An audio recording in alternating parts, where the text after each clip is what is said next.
What do you mean we're rolling? Pika, you're on vacation? What do you mean you're on vacation? You said that on Sunday you were on vacation. You didn't leave me any show notes for today, Pika. They're all just there are no show notes. What are you trying to pull on us? Oh, my goodness. Executive producers. Well, it is summertime and it is vacation. And we are coming at you live right now because I'm on vacation. I had the day off. And it's New Comic Book Day. Thanks for tuning in to the Comics Talk with Reverend Sully. That's right. This is your dojo for tactical and practical spirituality. Indeed. And I feel as though with my summer break, it's time to diet. It's time to fast. It's time to, put down some things and pick up heavier things. Maybe there's a pool right down the street, a public pool. Maybe if I just go swim for an hour a day, just see what that does. How much muscle tone can you get? Oh my goodness. Adam Frey, Dwayne Muth. Good help? Well, it's where sometimes the help's easy to find. Bad help, you'll be tripping over it before you know it. But good help is good luck, I feel. Sláinte. To you all, thank you so much. It's New Comic Book Day. There are 129 different periodical publications available for purchase from your local comic book shop, your LCS. That's right, where I go once a week sometimes. I almost didn't go today. I went earlier today, and I'm happy I did. There are only 2 things in my poll list, and I actually picked up 2 other things, some facsimiles. They get me on those facsimile issues. And but yeah, we go to leagueofcomicgeeks.com/comics/new-comics. That's your URL, your universal resource locator, your HTTP, your hypertext transfer protocol, and your HTML, your hypertext markup language. Yes. There you go. This fancy 21st century internet speak that we speak of and in. We've got the page all set up. Let's see. There are 16 rows of 8. And we like to start at the bottom of the page because there's some things you just might miss. Look, and it's weekly Shonen Jump. 2,746. Now this is weekly, so that's 52 weeks in a year, right? Let's do some simple arithmetic. I can't. This is where my smarts fail me. Okay, no, it's 2746 divided by 52. That's 52.807 years of Shonen Jump. Shonen Jump's been published for 50 years, and it has a cover price. It doesn't say cover price. I've seen Shonen Jump. It's pretty thick. It's on newsprint, barely any colors, and it's pretty inexpensive. Dragon Ball Z used to be published through Shonen Jump. Lots of different famous stuff. Shonen Jump, that is like, the comic book magazine of Japan. I got your picture of me and you. You know I love you. I love you too. Hey, Lord Thoth, how you doing? 50 years? Sheesh. Exactly. Shonen Jump got me into manga, anime. It's just got a lot of people, and it's pretty disposable. And recyclable, and it's like commuter culture in Japan and reading things before the advent of the tablet or reading things on phones. And they make great table legs. Indeed. I bet they do. Yes, I'm turning in, I'm turning on, I'm turning in, I'm turning in, I'm turning Japanese. I think I'm turning Japanese. I really think so. Bum, bum.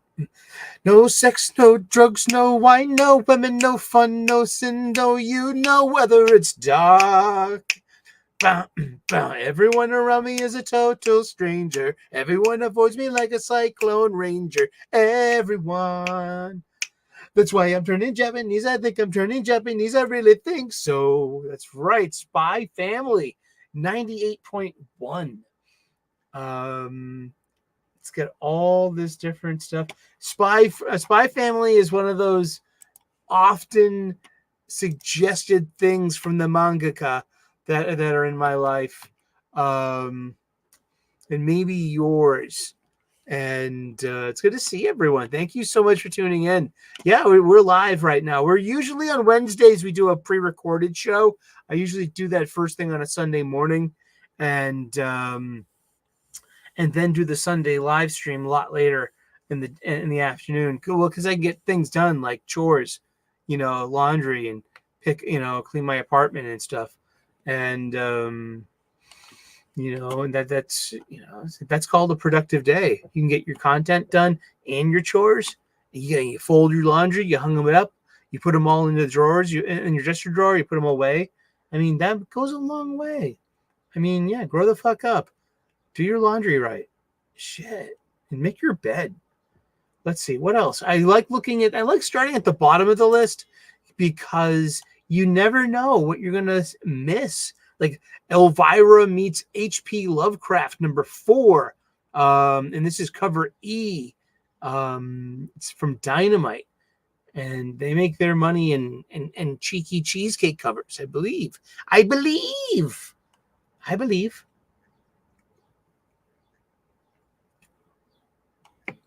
Dynamite has Disney. That's cool.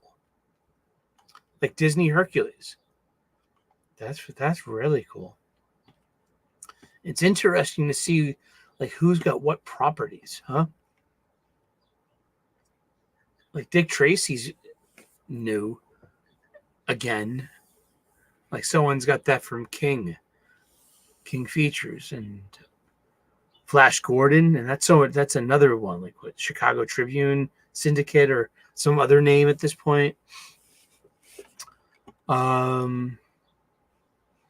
Look, Avengers Annual number 10.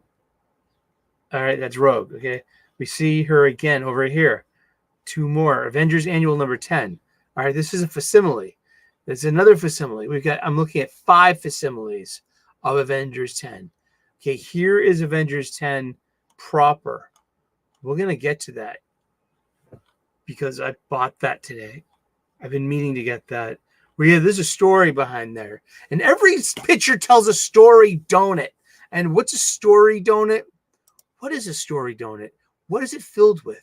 Is it a filled donut? Or is it a round donut with a donut hole? And then it's just like dusted in flavors and toppings and stuff like that. Is it like one of these hip donut places? Every picture tells a story donut. Dwayne Muth, is that new Nexus? Because didn't Rude and Baron have a public splitting over, because Rude's an SJW and Baron's CG? Are there 2 competing Nexus titles? Is there a continuity? These are comic book questions. This is Comic Book Shop-Style Conversation at its finest. That's right. We all assembled here like Avengers do. I love comic books. I know you do too, and I'm glad you do. And I'm glad you're hanging out with us. A couple of minutes in your busy day. It's Wednesday. It's New Comic Book Day. Let's look at some comic book covers. Let's see what's on the shelves this week. What's in your pull list this week? I'll tell you what's in mine. It's right here in this. I got the only 2 things in my pull list were on this top row right here. Ultimate Spider-Man number 5 and Wolverine number 50. Wolverine number 50 ended up being $7.99. I got the regular A covers as well. It's part 10 of Sabretooth War. This is where this ends. This volume of Wolverine ends here at issue 50. It's got 4, 8, 10 variant covers. And yeah, it's I've been tuned in for this entire run. And it's okay. It was okay. There's a Wolverine annual that's coming out August 14th. And it seems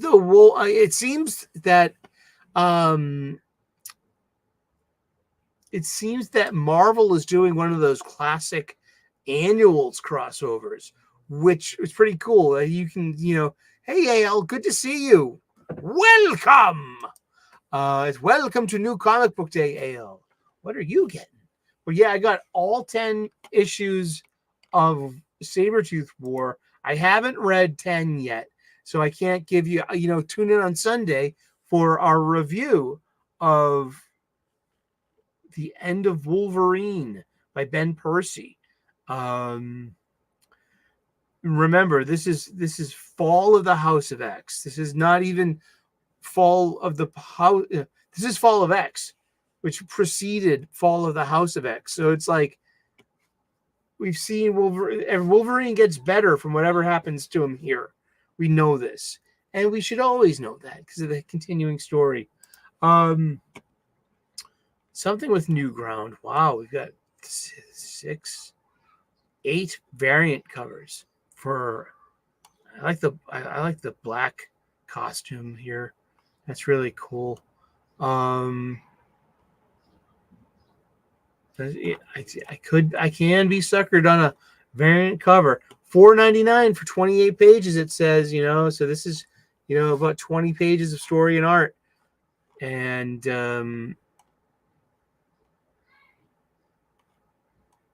David Messina is once again doing a fill-in issue at issue 5. So we've only gotten 3 issues of Marco Cicchetto.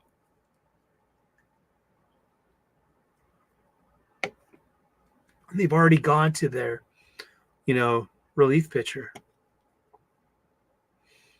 And it's weird. I'm like,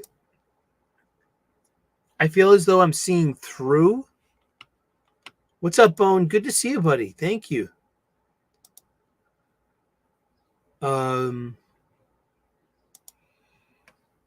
Ultimate Spider-Man lost a lot of steam with me at issue 3. It was pretty flat.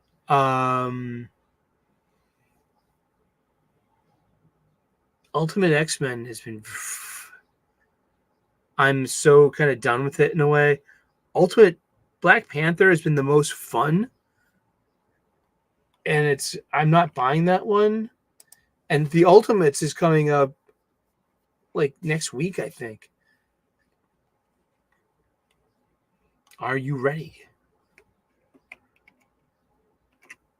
Are you ready for some Ultimates? Maybe I'm not feeling this new Ultimate Universe anymore. You got Detective Comics 1085, $4.99 by Ram V. It's Gotham Nocturne Act 3, Crescendo Part 2, and this really long form decompressed story of his. Some people don't like it. Sometimes you get morons like me that really do like it. Stefano Raffali is doing the art in this. Come on. You just and we've got women everywhere. Look at Jessica Burby, associate editor.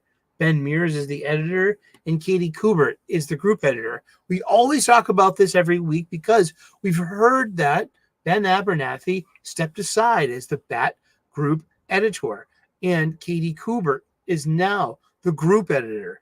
Ben Abernathy is signed with Skybound with Robert Kirkland over on Image Comics. Interesting. Let's see where that goes. And let's see where this goes, too, with Katie Kubert. I mean, all things, we would say there's a lot of things to say about past practices of theirs versus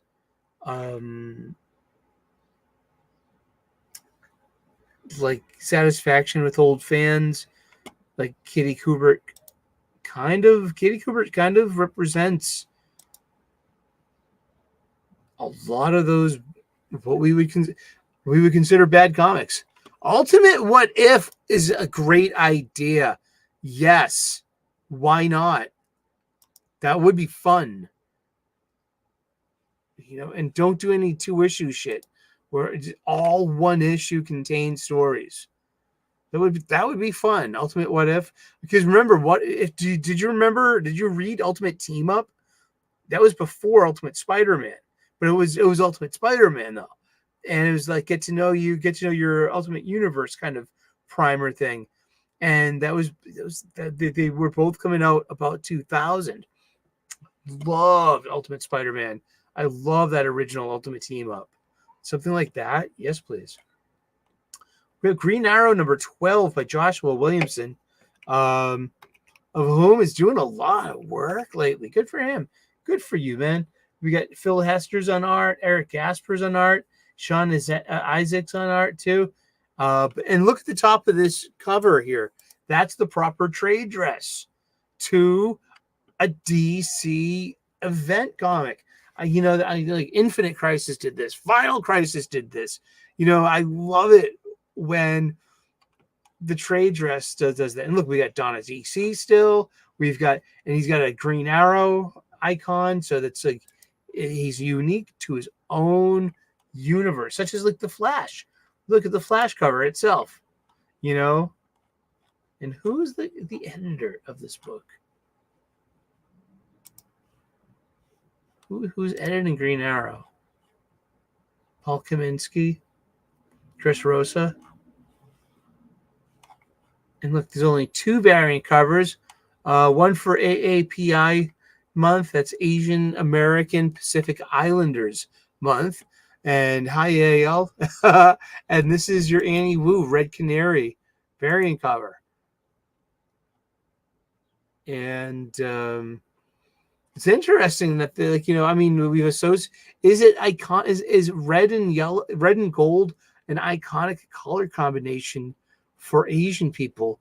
Because that's strictly for the PRC's colors of their flag. That means the People's Republic of China, and they're a very simple banner that defines their nation.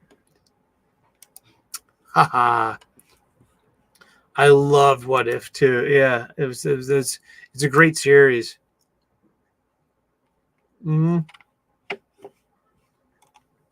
Let's see. The whole Arrow universe is in on this.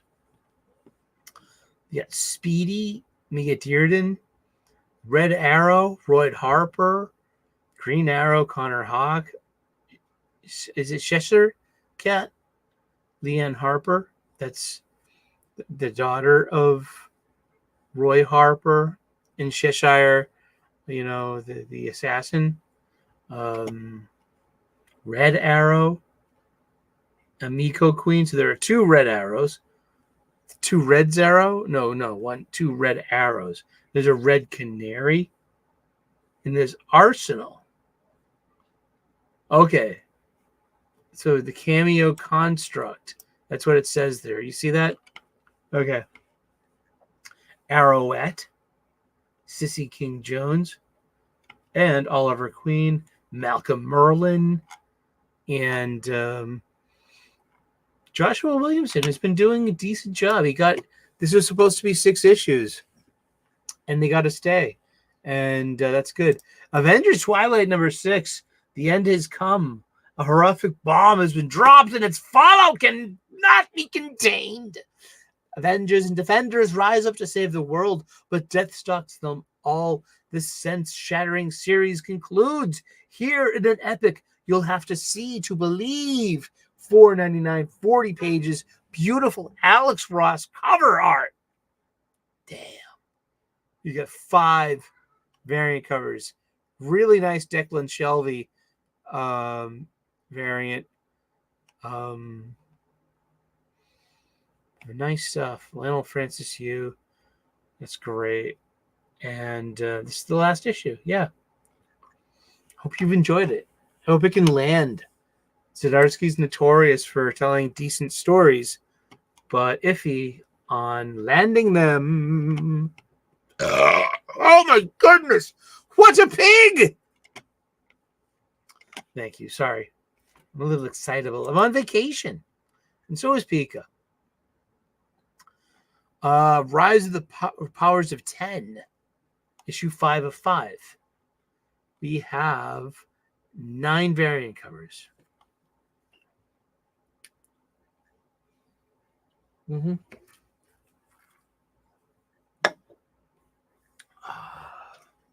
need a refill. Wait a second. I can't do this on air. Well, I could, but I get demonized. Demonized, right? Okay. Oh, Earth 811 is somebody. All wrong.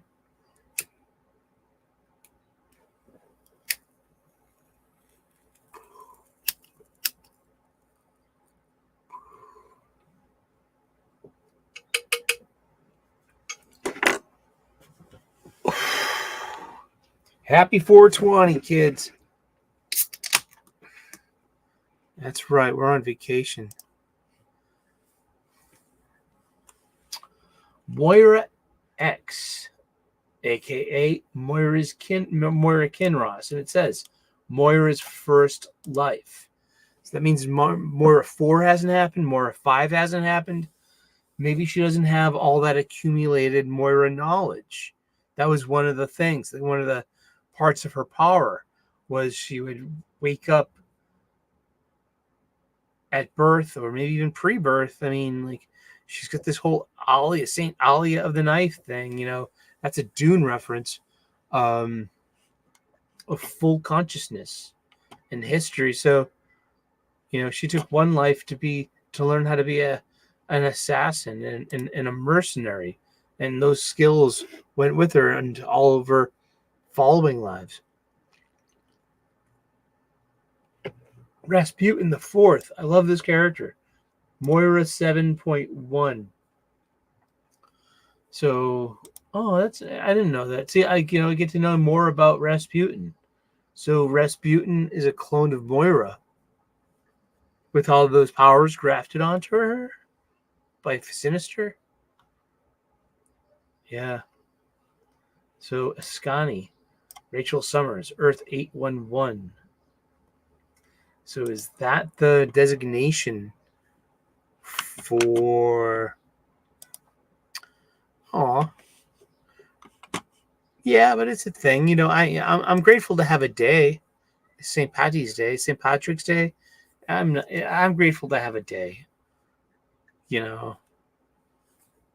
Indeed. But yeah, so this is some Kieran Gillen stuff. Some X-Men. We're wrapping it. Listen, there's only one more important issue of the X-Men left, and it's X-Men 35, a.k.a. Uncanny X-Men 700. Ooh, excuse me. World Tree number 10.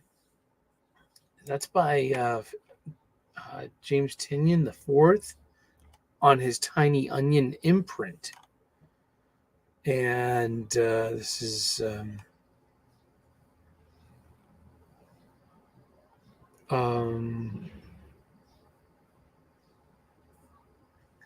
yeah, I mean, I walked into this a couple of issues ago,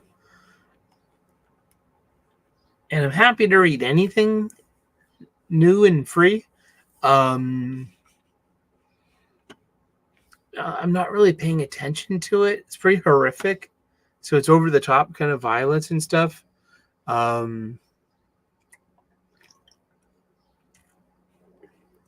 Let's see. We got Harley Quinn 40 for $4.99. Written by Teenie Howard. Artist is Nacho Bustos.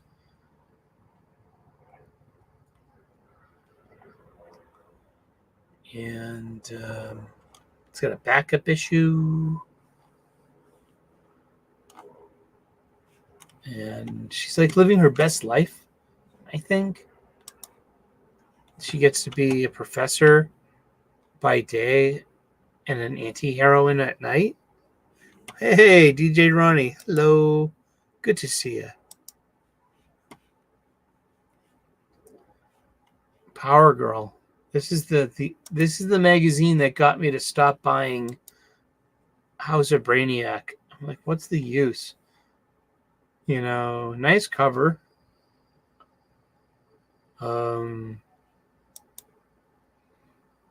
Buy me, fanboy.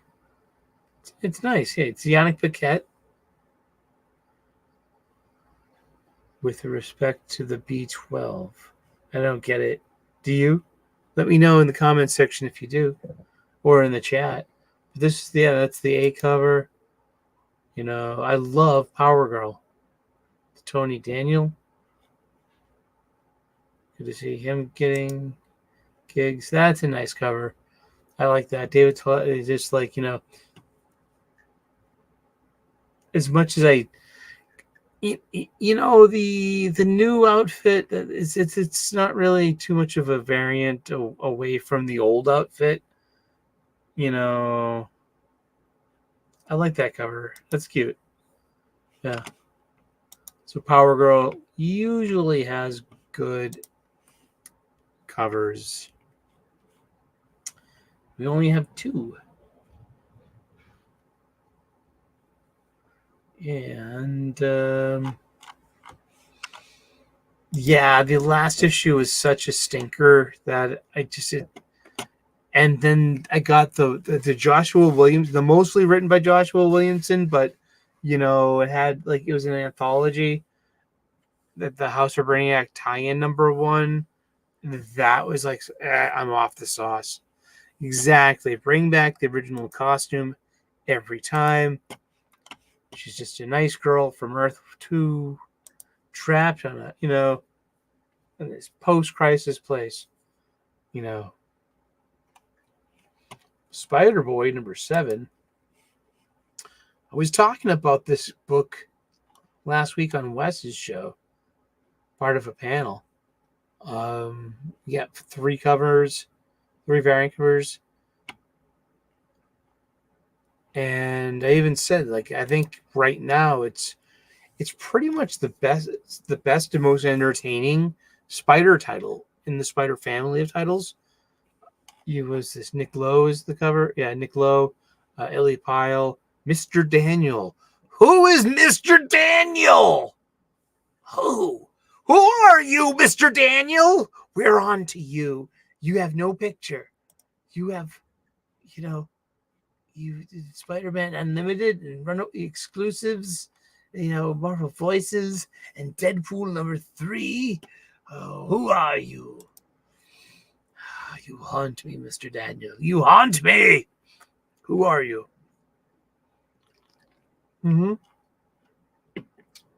But written by Dan Huslot, and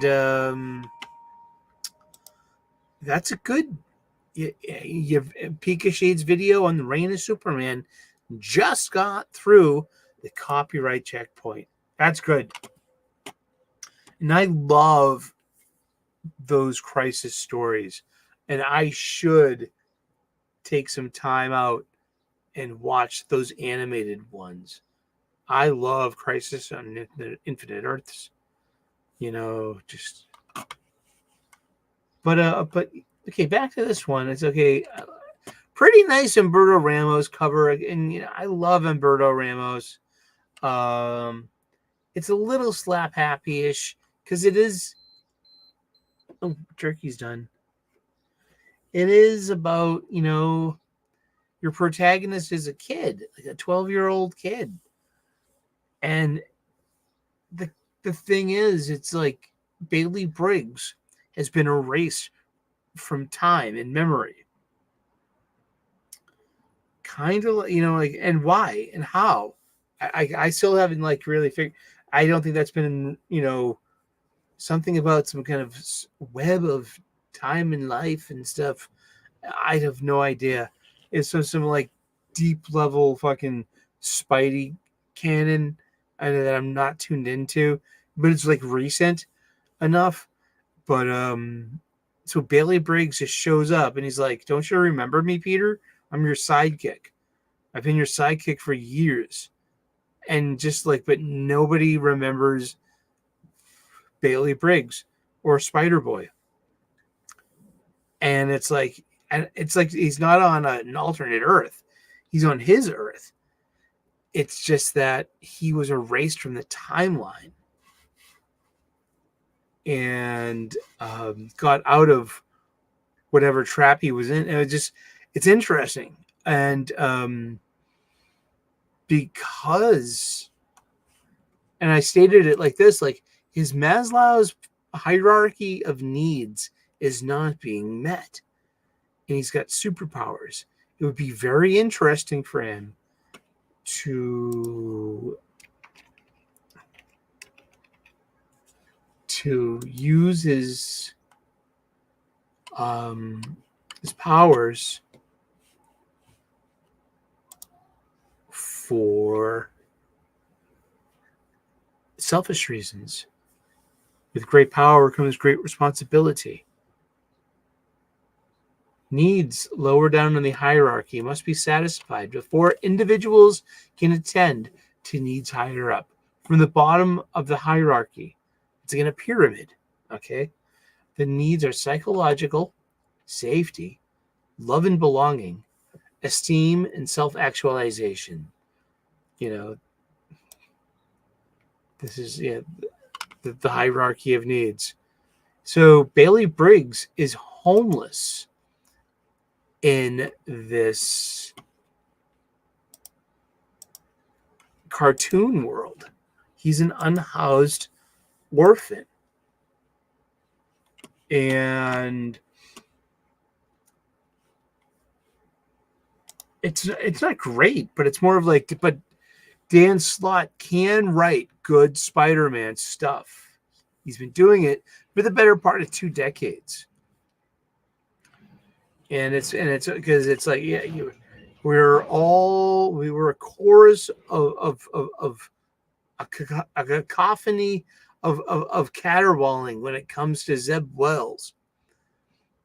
I've tried to stay like away from, the negativity. It's there. It's self-evident, I try to focus on the good stuff when it comes to ASM, Amazing Spider-Man, and Zeb Wells' current run. I get a lot of satisfaction from John Romita Jr.'s art, of whom is just like some people just don't like. Me personally, I'll always take Romita's cooking. Penguin number 10 of 12. For me, this has been this is an oddball, a true oddball for me. Look, there's only one cover, one variant cover. A Christian Ward cardstock variant cover. Wow, Christian Ward just did that one shot. I mean, not the one shot, that the City of Madness. And he's got such an interesting style. And but this is Tom King writing a tale about Oswald Cobblepot. This is interesting because it's a lot like a Quentin Tarantino book. I feel that this is a perfect story for Tom King where he can be brutal to B characters and C-listers and shit and Z-listers, C-listers and Z-listers. Because he has that impact on your toys. You know what I mean? Like, Tommy King's been in the toy box. How can you tell? They're all broken. Their arms are ripped off and burnt and stuff. How did he get matches? Wah, wah, wah. Yeah, there you go. It's a instead of young Sheldon, yet young Tommy King. You know what I mean? whatever formulated this mind to produce this level of comic books. But once in a while it works. And it's definitely working in the Penguin. I'm really picky when it comes to Tom King. And I give him full props for entertaining me and leaving me satisfied on Penguin. Penguin's fine. I don't have the problems with his Wonder Woman that other people have either. We've got Midnight Suns, Blood Hunt. How's that going to work? That's going to be awesome. I really liked the Union Jack, the Ripper Blood Hunt special, especially because of that Kev Walker art. And that was fun because it was just like, it was over the top. It was bloody. It was gory. They're really like having fun with this horror aspect. We have Black Panther Blood Hunt #1. Who's this by? And how many? Oh, we have 3 variant covers. We got Sherilyn Eaton, Farhad Karimi, Andrew Dahlhaus, edited by Will Moss. You have T'Challa and Blade and Shuri. And okay, well, it's been a month. Well, T'Challa is a vampire, and so is Blade. No, he's half vampire, but he's turned big bad though. He had the heel turn. I don't know. Do any of these matter? Okay, Spider-Punk Arms Race #4. I've actually been looking forward to this book. Cody Ziegler writes this. You have 4 variant covers. I've liked the art on this. It's been like Danny Kazem is your editor. Really interesting alternate universe Avengers team of young people in a very kind of punk rock kind of way. But the art itself really reminds me of like late 80s stuff, like very Brendan McCarthy, very Paul Pope in a way. And I'm like, if you could take a random weird suggestion, like, I mean, seriously, Spider-Punk Arms Race, and this is 4, it might be 4 of 4, Legacy 9. So it's that there was a one before this. It's been pretty fun. Yeah. Weird. And this is like, aren't we sick of multiverse stuff and all this? Like, sure. But they still make this kind of, there's Helverine #1. This is Ben Percy. And this character spins out of his Ghost Rider Wolverine, Acts of Vengeance, Tales of Brimstone. What is it? I don't know. Ride to Hell and Back in Helverine's first ever solo series because you demanded it. The return of Helverine when a demonic force known as the Baragul first came to Earth. It brought Logan and Ghost Rider together to hunt it before it possessed Wolverine. But now in the present day, what evil will put the Helverine back on the streets? And is he slashing his hellfire claws for good or evil? And introducing the all-new Hellfire Warriors. Don't miss the launch of the all-new series, brought to you by Helverine co-creator Benjamin Percy and blazing hot talent Julius Ohart. Ota.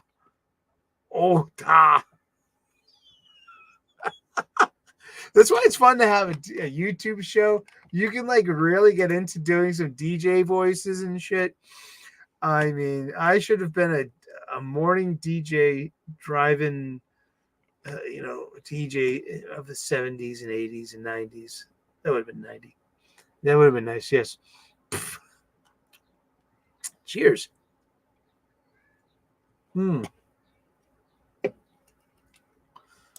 Marvel voices. Oh, shush. Keep it down. Voices carry Oh boy. Hey, that's actually a pretty nice. Let's. This is the wedding special. There have been Marvel comics are full of wedding specials. So this is like, if there's any outrage out there, let us know why. It's a wedding, yeah, of two women. Sure. I'm from Massachusetts. The Commonwealth of Massachusetts was the first to legalize same-sex marriage in the United States of America. So it's like, we were growing, I mean, I don't know. I'm one of those love is love people. So, I mean, I get it. It's June, so it's going to be Pride Month. That's still a big thing with people. And it's not my thing. So I'm not going to crap on it either, if that makes sense. So, I mean, I don't know. And, but yeah, I mean,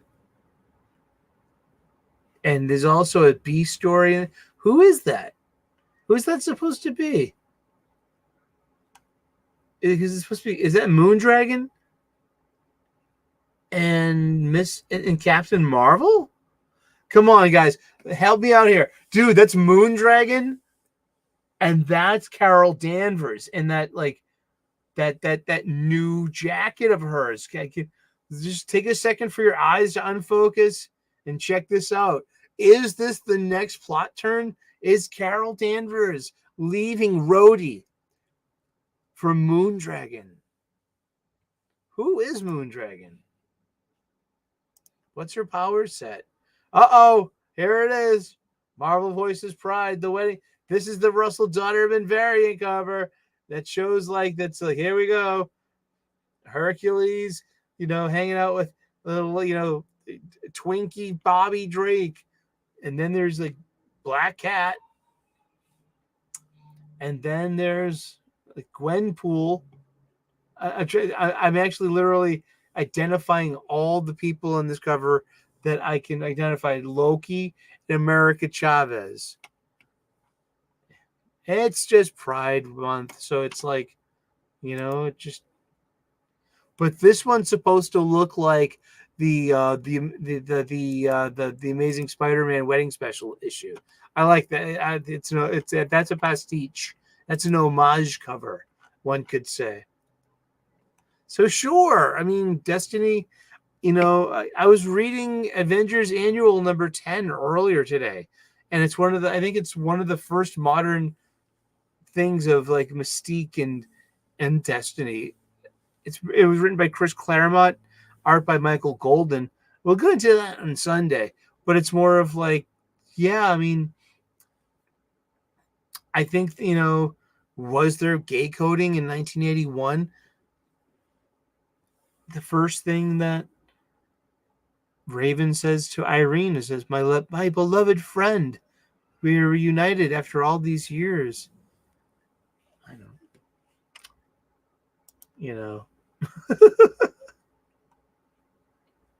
Let's see. Batman the Dark Age number 3. That's pretty good. Quicksilver, Scarlet Witch and Quicksilver. Sure. I've been reading that one. Exactly. So it's, yeah.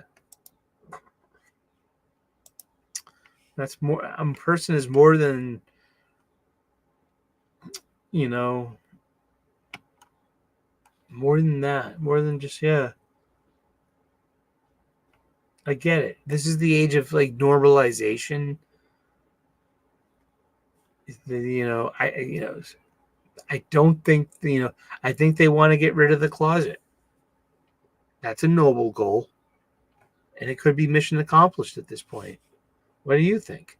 I don't know. That's what I think. I grew up in a city with PBS and liberal people in Massachusetts in the 70s and 80s and 90s. There have always been gay people. You know what I mean? It's just like, all right. You don't have to convince me. There must be hundreds of millions of people in the United States that need to be convinced. I don't think so. Yeah, that last Iceman book was pretty, I don't know, pretty vapid. It didn't matter. What did that Iceman book matter? Even taking contextually of Fall of X, Astonishing X-Men volume, Astonishing Iceman,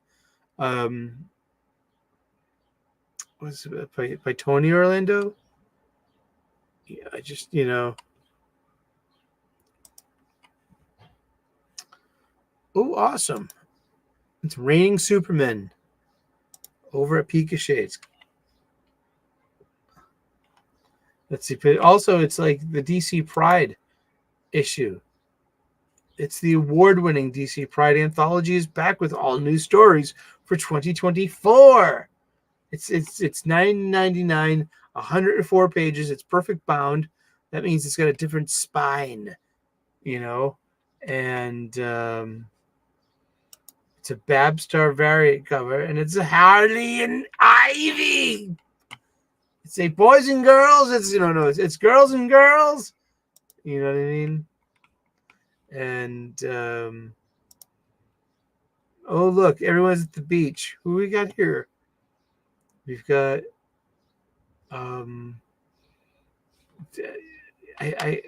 okay, is that Hawk Girl? No, did she come out? She didn't even come out in that that Hawk Girl series that was out that everyone was talking about. The art was really good. But it was like, remember the Jedzia Axelrod stuff? My goodness.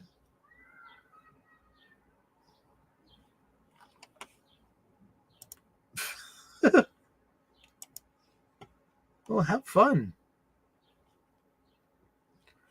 Darth Maul. Red, black, white, and red, number 2.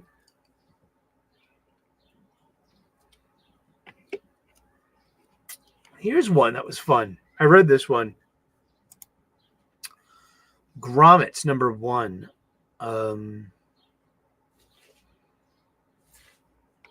Written by Rick Remender and Brian Posen. Brian Posen's a comedic actor. Artist is Brett Parson. And it's about, it says, two best friends, outcasts, navigate the Sacramento suburbs of 1984. I thought it was earlier than that because of the music, was just, yeah. And hey, Mo, how's it going? Good to see you.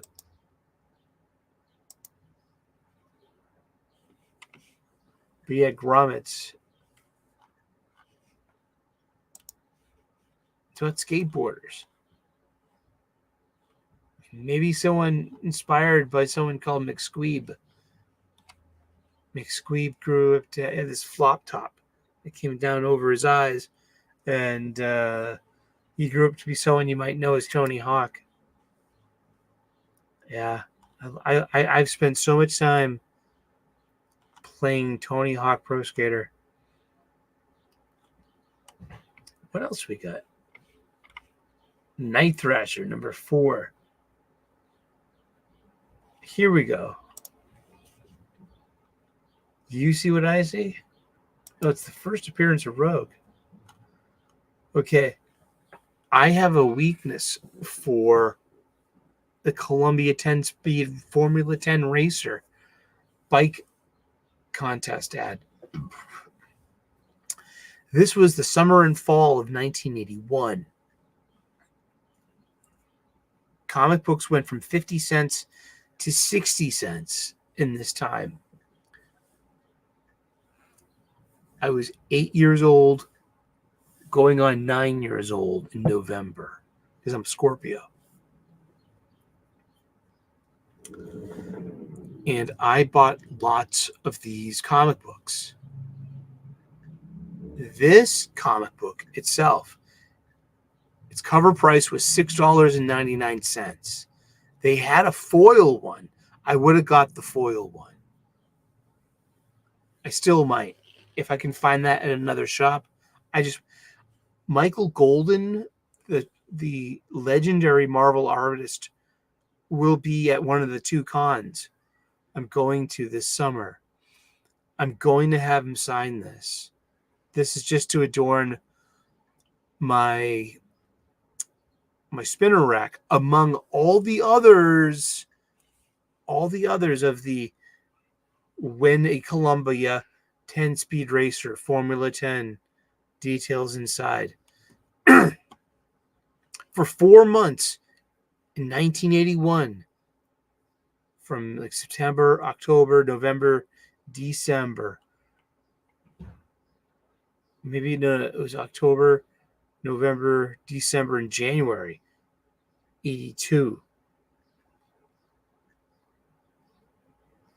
And for 4 months, editor-in-chief Jim Shooter sold some real estate on the cover of his magazines. And this predated, like, crossovers. And this also had a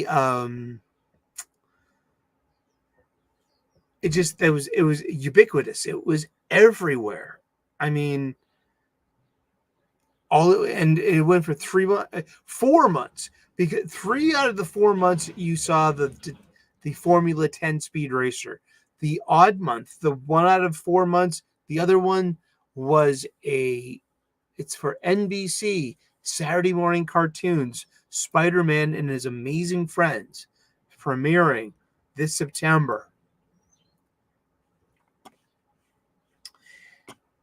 It did, in a way, in the Comics Code Authority seal of approval.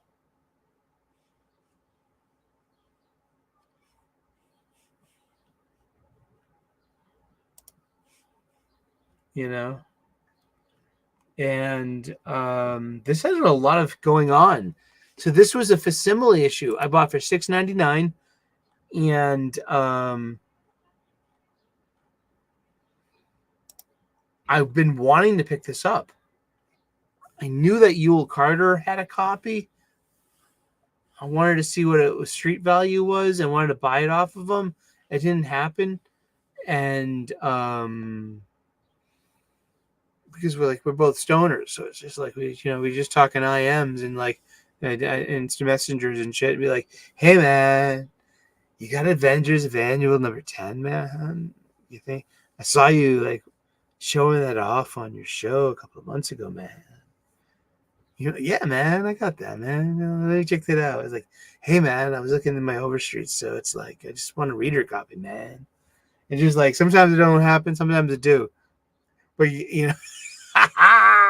but I mean, I've been looking for this specific comic book that's been on like my radar, because it's just like I've got all the Star Wars, I've got all the ROM, I'm got most of the Amazing Spider-Man, just like I think I've got most of the Daredevil. Those are hard too, because those are Frank Miller ones, man. Like right before Elektra gets killed in 181. Because, yeah, I mean, these ones in Daredevil, you're talking 160, 76, 77, 78, 179 for these issues. I mean, that was peak. This is 1981. Yeah, and look, it's got, like I was saying, it's got these dopey variant covers, and it's like you don't need that. What you need is, look, there's a newsstand edition. This thing sold for 75 cents in the 50-cent day.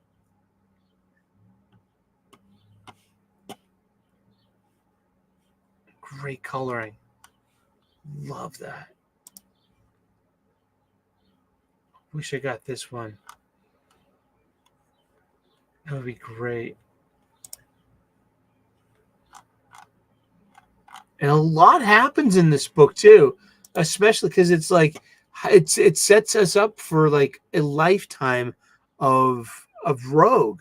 How is she has a power set that great and have this absorbing technique. It's based upon she took way too much power from Carol Danvers one night, and the event being in the league of the Brotherhood of Evil Mutants with Destiny and Mystique and Blob and Pyro and all of them.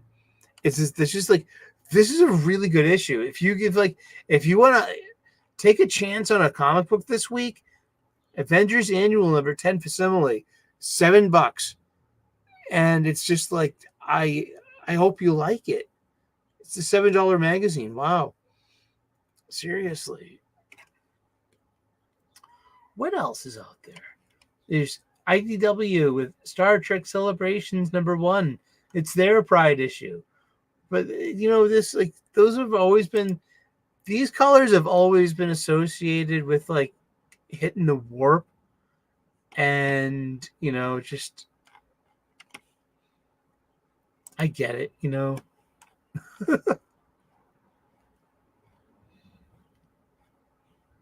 It's Pride Month, and this is the publishing industry. College educated women, active. Where do you think? Yeah, I mean, what else is out there? This might be it. Oh, Nexus newspaper strips. Is this what you're talking about? Steve Rude, released weekly. Continues his second 100-page opus as he takes on the roles of both author and artist. Wow, so this is like digital?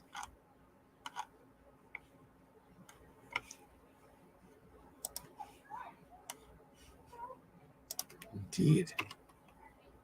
I was going to bag board all my new comics from this week. I was like, fuck it. I'm on vacation. I'm lazy. I can be lazy if I want to be. Yeah, Dynamite has Disney's Gargoyles. Dynamite has Disney's Hercules. That's wow. They should be doing more with that. Or are they doing the best as what they can with what they got because of like the marketplace? Because like kids don't, kids go to my local comic book shop. There's always kids there. You know what I mean? It's just like, and that's a good thing. And they're there with their parents, and it's like they're usually well behaved. It's never like, kids in my comic book shop never seem to be annoying. That's it. Never really sussed it out like that, and check it out. Edge of the Spider-Verse second printing, a 1 in 25 Peach Momoko variant cover. Usually I'm such a sucker for these.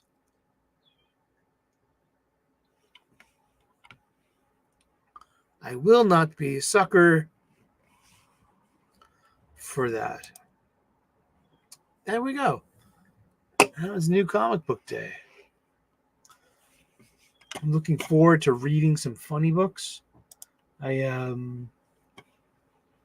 bought 4 comic books today. We'll see. We're going to review them on Sunday, as we always do. So I only got 4 books, so why should I spoil it now? I already spoiled one of them, Avengers Annual number 10 Facsimile, which was, just great. And, oh gosh, there's a lot of like cans of worms opened in that book. There's some provocative stuff. It went places where like conversations that we have now that involve consent in adult intimate relations are brought up in a 1981 funny book. This is where like and it was written by Chris Claremont. This is because Rogue had absorbed Carol Danvers, Ms. Marvel, to the point of death and dropped her off of a bridge to die on orders from her moms. Carol is saved by Jessica Drew, the Spider-Woman, and brought to the X-Men for help. And the X-Men are brought in because we have the Avengers and we have the X-Men versus the Evil Brotherhood. But further down the line, closer to the end of the issue, it's revealed based upon, I think it was like what Avengers 201 or something, or I think I got this from Yule. But how Carol Danvers is in thrall of some alien, and they let her go with him to live happily ever after in the stars. And now that she's back and kind of been rebooted, as you know, she came so close to death, and now she remembers everything in clarity. She was like, "How could you do that to me? You sent me off to be graped."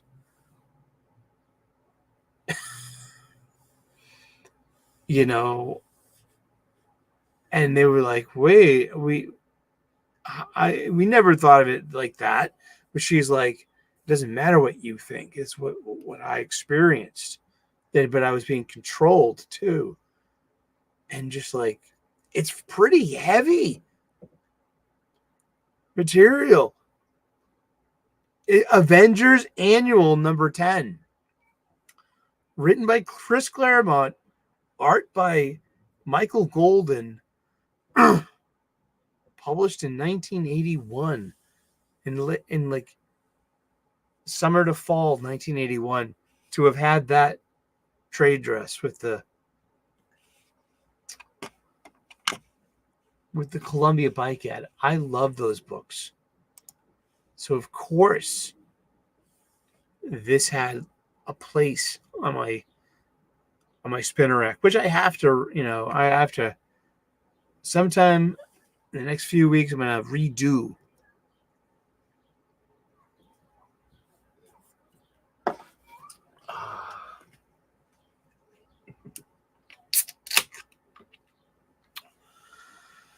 You hear that in the back? Hello.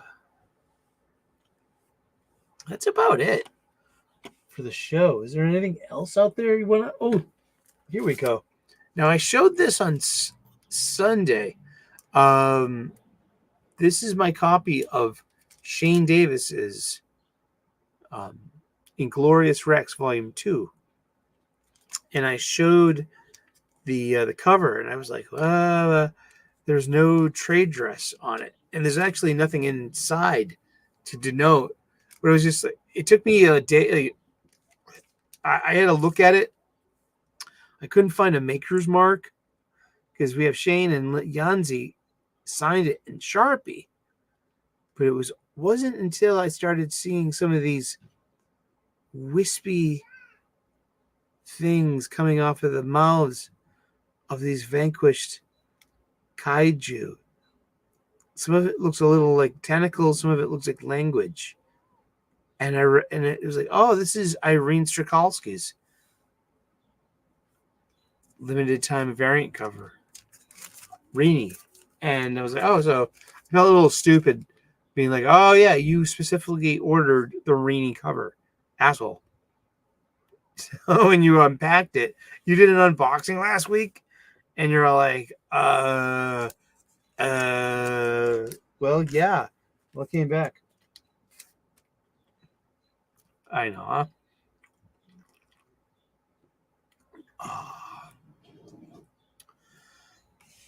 AL got Gabe Al-Taib's Dean Cain's All-American Lawman.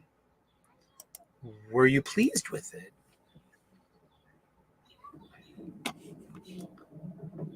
I haven't gotten anything of his. I was about to get the Truth, Justice, and the American Way material, but I didn't. And it was right before, it was like, then all the drama happened and this like public breakup with Ethan. It's like I watch a lot of that content. And I don't know. There is something that goes a long way. And it's like it's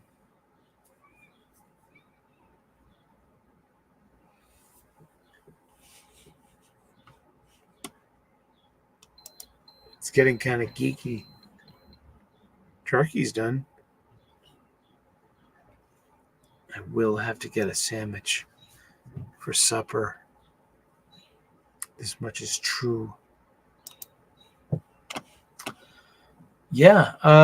What else is going on? Nothing much. We'll see you on Sunday with the new release reviews. All the comics we read this week. And sorry if I'm a little low energy today. Just like, actually, I did yesterday I fasted. I'm just coming off of a 36-hour long fast. I didn't eat from Monday night. So let's just call it Tuesday morning. I didn't eat until lunch today. For spiritual reasons too. You know, it's a good way to, prep your body how to lose weight and stuff. But also, I was going to go 2 days, but also I was like, you have the day off because you're on vacation. Do what you love to do. Take your stack of new comic books. Take that bag, take that bag of comic books of yours. Go to the pub. Get a plate of food and a pint of Guinness and read your new Funnybooks. It's a nice Irish bar in Boston. One of the best. There are no bloody televisions anywhere. It's just music. Irish music. And they play the Dixie Chicks a lot too. I appreciate that. I think the Dixie Chicks got hosed. The Dixie Chicks were one of the first victims of cancel culture in our modern context of it. I really feel that. And that was done by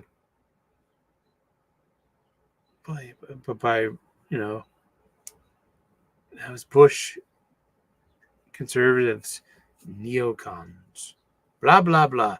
We don't talk about that on this channel because this channel, or at least on this show, that's nice. It's good to see everyone and good to see everyone hanging out and having a good time. And we got good things coming up though. If you watched Wes on Saturday, he was asking me like, what's going on with the channel these days? Oh, Salt in a Soup. And I answered, well, movies. I want to be doing more movies, more I guess I've watched a shitload of movies in my life and just talk about it. And especially if it turns you on to seeing something you haven't considered yet. And the same happens to me all the time. Like,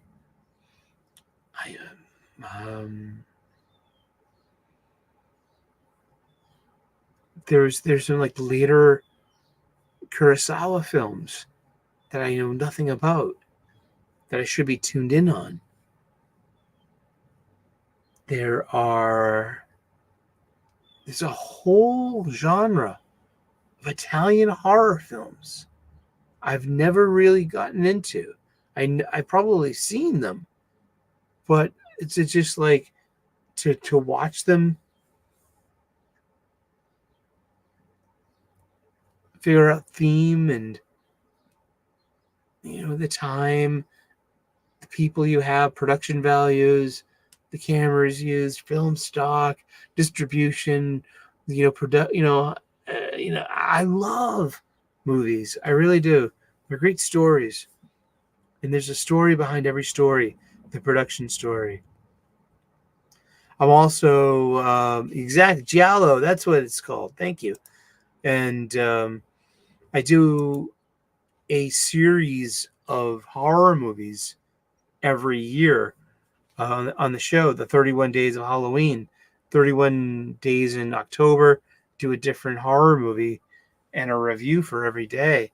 So that's something I wanted to get into because it was that's bona fide film theory and film history and just in horror movie history, and that's just good stuff. And yes, there are 31 days in October. Maybe. Alrighty, guys and gals, and everyone in between who celebrate life on this planet Earth and beyond. Good to see you. God bless. Namaste. Good luck.